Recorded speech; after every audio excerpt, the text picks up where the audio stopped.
Life moves fast too fast. We chase, we struggle, we grasp at moments slipping through our fingers like sand in the wind. But have you ever stopped just for a breath and asked yourself, am I truly living or merely existing? The ancient Stoics knew that life is not measured by what we accumulate, but by the strength with which we face each passing moment. Every sunrise is an invitation, every hardship a silent teacher, every breath a reminder that you are still here. And yet, in the noise of the world, we forget. We get lost in desires that leave us restless, in fears that hold us captive, in comparisons that steal our peace. But what if I told you there's another way? A path carved not by fleeting emotions, but by unshakable wisdom, a way to stand firm in the storm, to find power in silence, to embrace each challenge as a stepping stone toward something greater. The Stoics lived by this, and today you will too. Let's begin. 1. Living with purpose and awareness. The art of being fully alive. Most people exist, but few truly live. We wake up, follow routines, chase goals we were told would bring fulfillment, yet at the end of the day, a quiet emptiness lingers. Have you ever felt it? That nagging question beneath the surface, is this all there is? The Stoics knew that life is not just a series of tasks to complete, but a fleeting gift to be experienced with depth and clarity. To live with purpose is not to chase endlessly, but to stand firm, aware, and engaged in the present. It is about stripping away the distractions, the noise, and the false pursuits that keep us from seeing what truly matters. Marcus Aurelius, a man who ruled an empire yet sought wisdom above all, urged, "Dwell on the beauty of life. Watch the stars and see yourself running with them." These words are not a call for blind optimism, but a reminder that we are surrounded by meaning if only we choose to see it. The quiet morning light spilling through your window, the laughter of a stranger, the breath filling your lungs, all of it is extraordinary. But how often do we take notice? The problem is not that life lacks meaning. The problem is that we have been conditioned to overlook it. We are taught to measure our worth by accomplishments, to believe that fulfillment lies somewhere ahead, always just out of reach. But what if fulfillment was never ahead? What if it was here, now, waiting for you to pay attention? The Stoics did not believe in wasting time chasing illusions. They saw life as a stage where the only performance that matters is the one we give in this moment. Seneca warned that people suffer more from their imagination than from reality itself. Why? Because we fill our minds with regrets of the past and anxieties about the future, forgetting that the only thing within our grasp is the present. If you want to live fully, start here. Be present.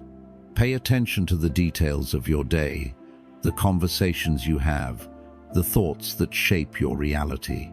When eating, truly taste your food. When walking, feel the earth beneath your feet. When speaking, listen not just to respond, but to understand. But presence is not enough without purpose. A life without direction is like a ship with no course, drifting wherever the winds take it.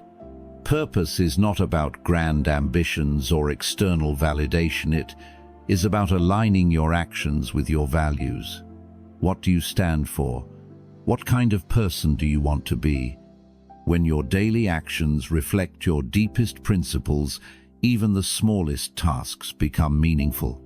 Many people seek purpose in the approval of others. They shape their lives around expectations, afraid to disappoint, afraid to step outside the lines. But the Stoics remind us, your life is yours alone. Epictetus warned against being a slave to public opinion, urging instead, How long will you wait before you demand the best for yourself? So demand it now, not tomorrow, not someday now, because time is the one thing we can never reclaim. Every moment wasted in distraction, every hour spent chasing what does not truly matter, is an hour lost forever. Living with purpose and awareness is not about perfection, it is about presence and intention. It is about choosing to engage with life fully, to see beauty where others see routine, to act in accordance with wisdom rather than impulse. It is about remembering in every breath that this life is fleeting, and that to squander it in mindlessness is the greatest tragedy of all. And so, I leave you with this. What if today was not just another day? What if it was your last chance to live with meaning? Would you still rush through it, or would you finally stop and see? 2. Mastering the mind. The art of controlling thoughts and actions. If there is one truth that shapes the course of our lives, it is this. You may not control the world, but you always control yourself. The winds of fate are unpredictable circumstances, shift, people change, and the world rarely moves according to our desires. But the Stoics knew that none of this truly matters. What defines you is not what happens, but how you respond. You have power over your mind, not outside events. Realize this, and you will find strength. Marcus Aurelius's words cut through the illusions we tell ourselves. We believe we are at the mercy of our emotions, that anger is justified, that sadness is unavoidable, that frustration is the natural response to adversity. But this is a lie. Emotions do not control us unless we allow them to. How many times have you let a fleeting frustration ruin an entire day? How often have you allowed a single insult to echo in your mind for weeks? We hand over our peace so easily, as if our emotions were puppets and the world held the strings. But the Stoics remind us, you hold the strings, you always have. Anger is not automatic. Fear is not inevitable. Resentment is not a force of nature. These are choices, reactions shaped by our own interpretations. A thing is not good or bad. It is only our judgment that makes it so. And if judgment is ours to give, it is also ours to reclaim. Imagine standing in the middle of a storm, rain lashing against your skin, wind howling in your ears. You have two choices.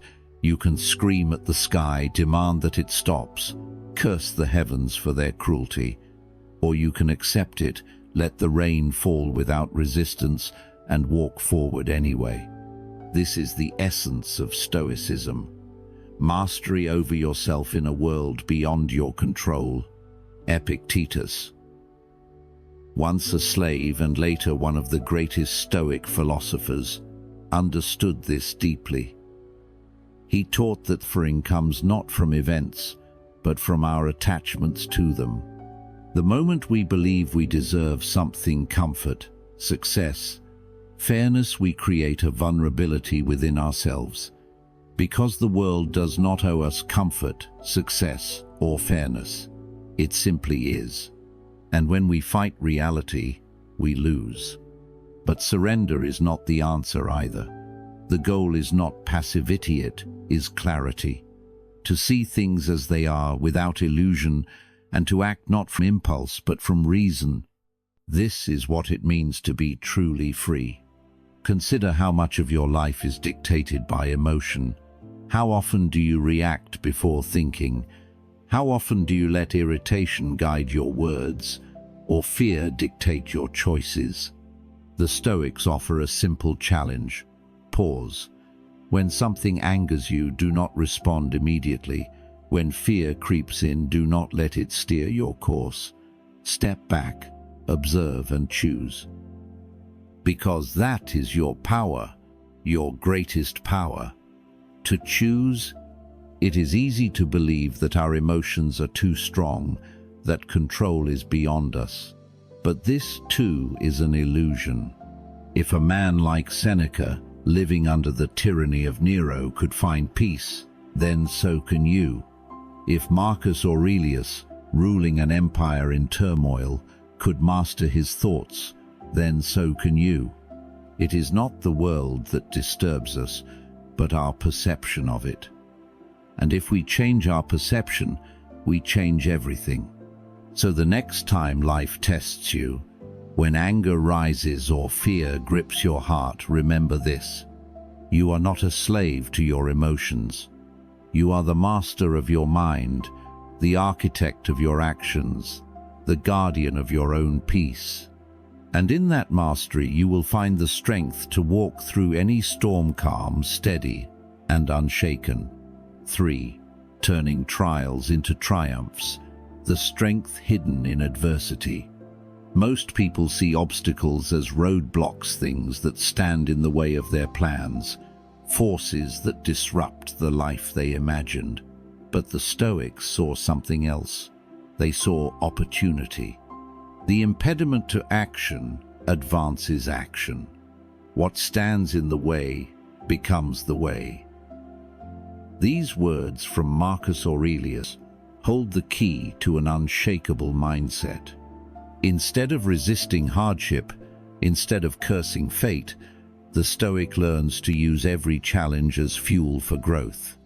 Life does not spare anyone from hardship, whether you are a king or a beggar, a scholar or a laborer. Suffering will find its way to you. It may come in the form of failure, loss, betrayal, or disappointment. The difference between those who crumble and those who rise is simple: perspective. Hardships are not punishments. They are tests. They are questions posed by the universe asking, how strong are you? How wise? How resilient? And in every test, you have a choice. You can see yourself as a victim, or you can see yourself as a student. One suffers, the other learns. One breaks, the other grows. Seneca once wrote, "Difficulties strengthen the mind as labor does the body." No one grows by avoiding discomfort. A blade is sharpened by friction, a muscle strengthened by resistance, a mind expanded by adversity. If you never face struggle, you never build resilience. Think of the greatest figures in history. Were they shaped by comfort, or were they forged in hardship? Nelson Mandela did not become a symbol of strength by living an easy life. He became one through 27 years in prison, through injustice and suffering, and yet he emerged unbroken. The same is true for you. Every difficulty in your life carries within it a lesson, a hidden strength waiting to be discovered. But to find it, you must change how you see struggle. Imagine two people losing their jobs on the same day. One sees it as the end, falls into despair, blames the world, sinks into self-pity. The other sees it as a beginning, an opportunity to reinvent, to pursue something greater.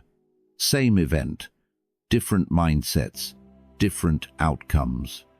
This is not blind optimism. The Stoics did not believe in pretending that pain is pleasant, but they did believe in using pain wisely. When hardship comes, do not ask, "Why me?" Instead ask, "What can I learn? How can this make me stronger?" Your life is not defined by what happens to you, but by how you respond.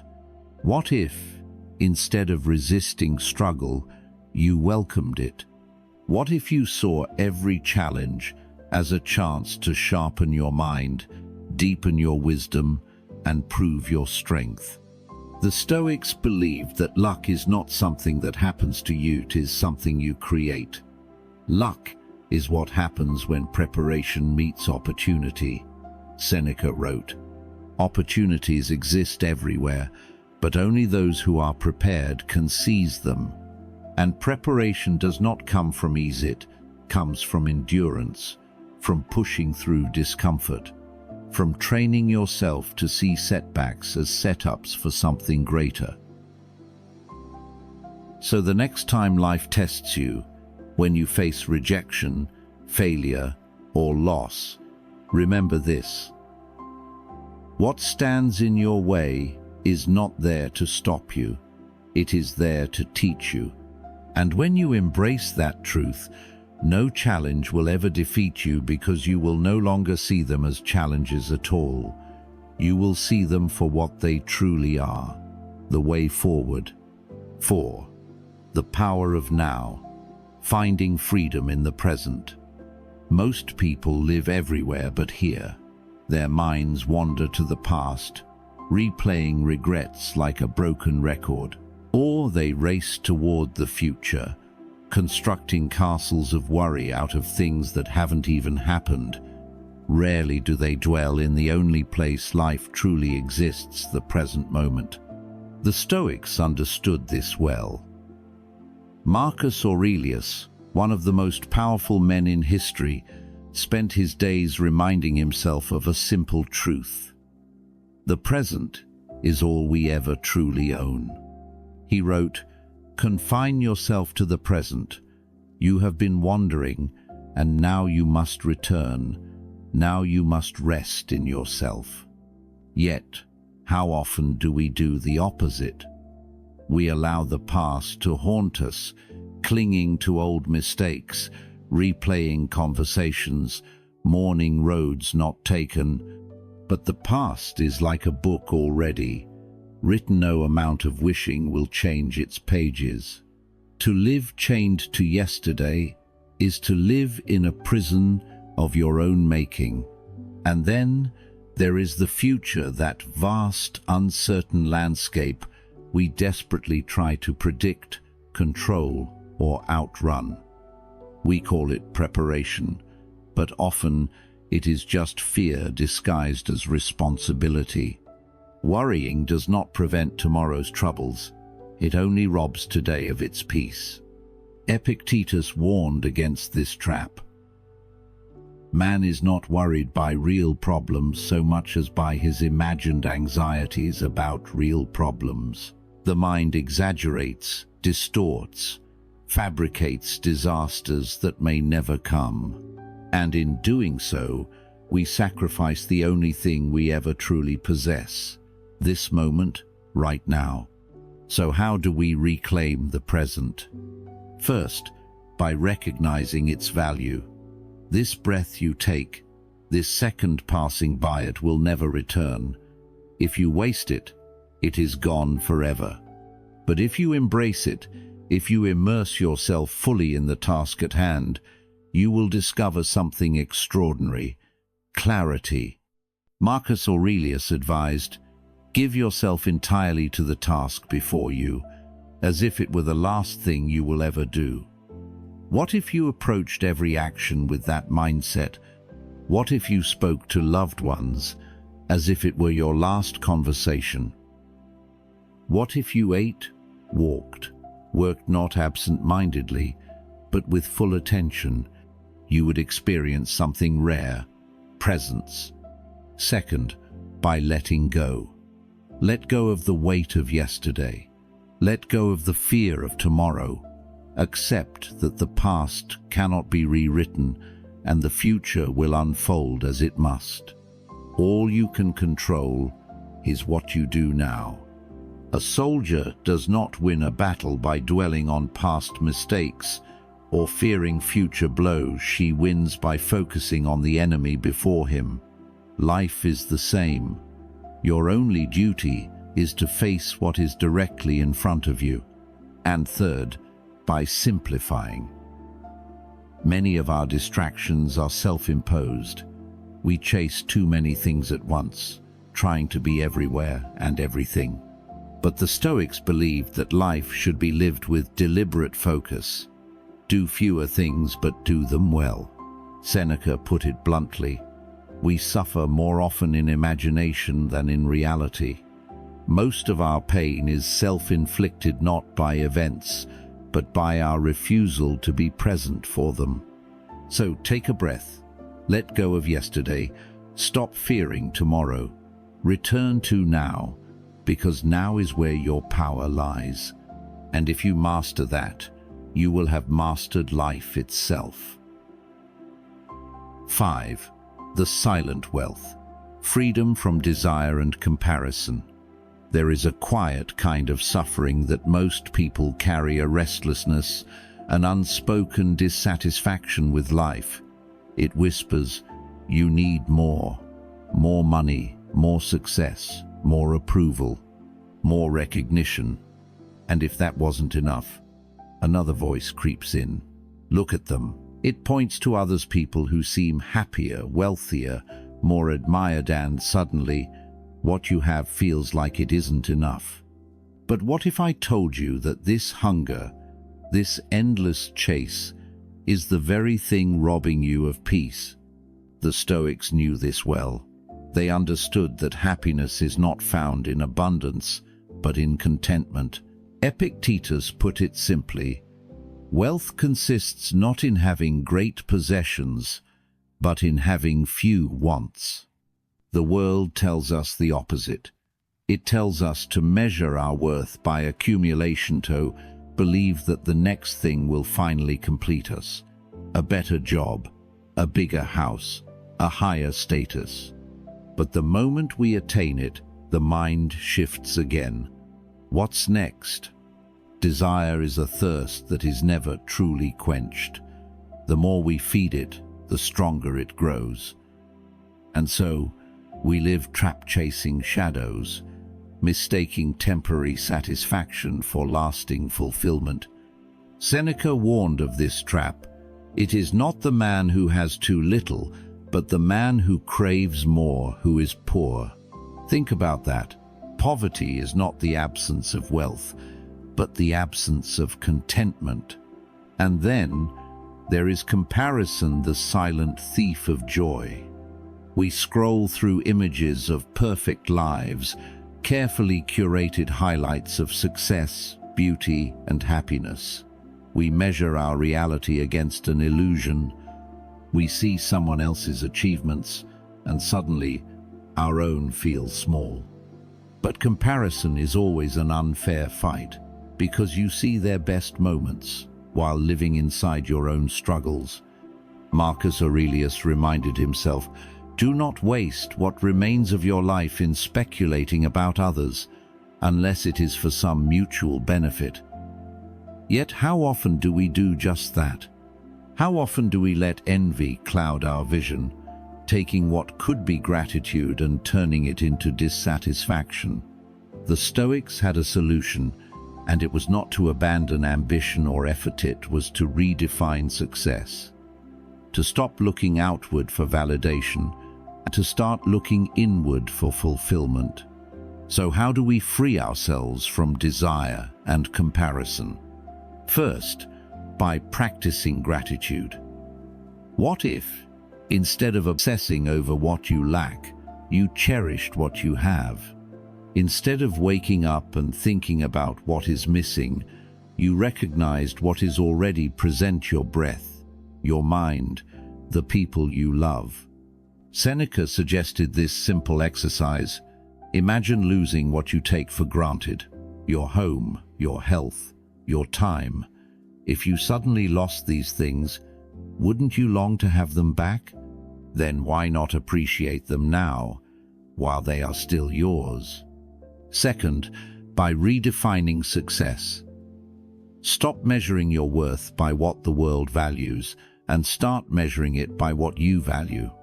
True success is not money, fame, or status. It is living in alignment with your principles. It is waking up with a clear mind, treating others with kindness, acting with wisdom and strength. And third, by turning inward. The only person you should compare yourself to is the person you were yesterday. If you are wiser, stronger, or even just a little more patient than you were before, then you are winning. No one else's path is relevant to yours. The Stoics remind us, freedom is not found in having everything, but in needing nothing. So let go of the race. Step away from the endless hunger for more. And in that silence, in that simplicity, you will find something rare and beautiful. 6. The hidden wealth. Cultivating gratitude in a restless world. If I told you that you are already rich beyond measure, would you believe me? Not in gold or status, not in possessions or power, but in something far greater, something most people overlook, the simple, undeniable privilege of being alive. Yet, how often do we forget? How often do we wake up and think not of what we have, but of what we lack? The mind, restless and unsatisfied, chases after things beyond its grasp, always searching, always craving. But the Stoics knew a secret tone that can turn even the poorest man into the wealthiest, the most anxious soul into the most at peace. That secret is gratitude. Marcus Aurelius, despite ruling an empire, understood the fleeting nature of life. He wrote, "Think of yourself as dead. You have lived your life. Now take what's left and live it properly." Not as a call to despair, but as a reminder. Every breath is borrowed time. Every moment is a gift. Yet, instead of cherishing what is here, we take it for granted. We only realize the value of something when it is gone. Our health, until we are sick. Our loved ones, until they are absent. Our time, until it is running out. Seneca warned against this blindness. You act like mortals in all that you fear, and like immortals in all that you desire. We worry as if we will die tomorrow, yet we waste time as if we will live forever. And in doing so, we overlook life's greatest wealth, the ability to appreciate what is already ours. So how do we cultivate gratitude? First, by shifting our focus. Instead of chasing what is missing, turn your attention to what is present. You woke up today, millions did not. You can see, breathe, think gifts so basic that they are ignored. But what if they were suddenly taken away? Would you not long for what you now dismiss as ordinary? Seneca suggested a practice. Imagine losing what you take for granted, even for a day, your freedom, your comfort, your senses. Then return to them with fresh eyes, as if seeing them for the first time. This simple exercise strips away entitlement and replaces it with appreciation. Second, by keeping a record. The mind forgets easily, so remind it. At the end of each day, take a moment to write down 3 things you are grateful for. They do not need to be grand often. It is the smallest things that hold the deepest beauty. The sound of rain. A kind word. A warm meal. Epictetus taught that gratitude is not just an emotion, but a discipline that must be practiced daily until it becomes second nature. And third, by living in the now. Gratitude cannot exist in the past or the future. It thrives only in the present. To be grateful is to fully inhabit this moment, to see, to feel, to experience life as it unfolds, rather than as we wish it to be. The Stoics understood that no amount of wealth can bring peace to a mind consumed by wanting. But a single moment of true gratitude can turn even the simplest life into a masterpiece. So, take a breath. Look around. You are already standing in the middle of everything you once hoped for. See it. Appreciate it. And in that quiet recognition, you will find something rare and precious, the kind of wealth that no one can ever take from you. 7. Embrace and act. The balance between acceptance and change. Life does not ask for our permission before it unfolds. The sun rises and sets without waiting for us. The seasons change, time moves forward, and fate delivers both joy and hardship in equal measure. Yet most people spend their lives resisting what already is. They argue with reality. They wish things were different. They dwell on the unfairness of it all. But the Stoics knew that this resistance is the root of suffering. They did not preach passive surrender, nor did they advocate futile rebellion. Instead, they taught a rare and powerful balance, acceptance of what is, and action toward what can be changed. Epictetus, who was born a slave and later became one of the greatest Stoic philosophers, understood this deeply. He wrote, "Happiness and freedom begin with a clear understanding of one principle. Some things are within our control, and some things are not." Most people blur this line. They exhaust themselves trying to control the uncontrollable other people's opinions, past mistakes, unexpected hardships. But the wise man knows where his power begins and where it ends. He does not waste time fighting the wind. He adjusts his sails. Acceptance is not weakness. It is clarity. It is seeing reality as it is, without illusion, without resistance. Marcus Aurelius did not wish away the wars he had to fight, the betrayals he faced, or the hardships of ruling an empire. He met them with steady hands, knowing that wishing for a different reality was a waste of the one he had been given. But the Stoics also knew that acceptance is only half of the equation. To accept life is not to be passive, it is to see clearly so that you may act wisely. Seneca wrote, "Fate leads the willing and drags along the unwilling. The choice is simple: move forward with purpose, or be dragged through life kicking and screaming." So, how do we apply this? First, by defining what is within our control. You cannot control what happens, but you can always control your response. You cannot force people to treat you well, but you can choose how you react. You cannot rewrite the past, but you can decide what lesson to take from it. You cannot stop time, but you can decide how you will spend it. Second, by taking responsibility. Many people confuse acceptance with resignation, but resignation is giving up. Acceptance is seeing clearly so that you can act effectively. If something in your life can be changed, do not wait for the world to fix it for you. Take action. Complaints solve nothing. Action changes everything. And third, by learning to let go. There is a great peace in surrendering what was never yours to control.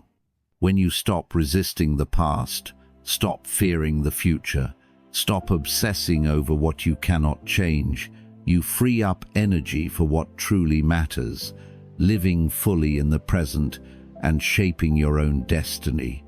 The Stoics remind us, we are not powerless, nor are we all powerful. But within that space between what we cannot change and what we can, lies the entirety of our freedom. So let go of resistance, accept what is, and then, with steady hands and a clear mind, take action. 8. The unshakable foundation, living by your moral values. In a world that constantly shifts, where opinions change like the direction of the wind and values are often sacrificed for convenience, what remains steady? What can you hold on to when everything else seems uncertain? For the Stoics, the answer was clear: virtue. Wealth can be taken, status can be lost, beauty fades and power is fleeting. But your character, your integrity, belongs to you alone. Marcus Aurelius reminded himself of this truth. Just that you do the right thing, The rest doesn't matter. Yet, many people betray their values for approval, for comfort, for short-term gain. They bend their principles to fit the moment, forgetting that a life without a moral foundation is a life without true direction. The Stoics believed that virtue is not negotiable. To them, success was not about riches or reputation, it was about living honorably, no matter the cost. To be virtuous was to be free, because the man who follows his principles needs nothing from the world to feel at peace.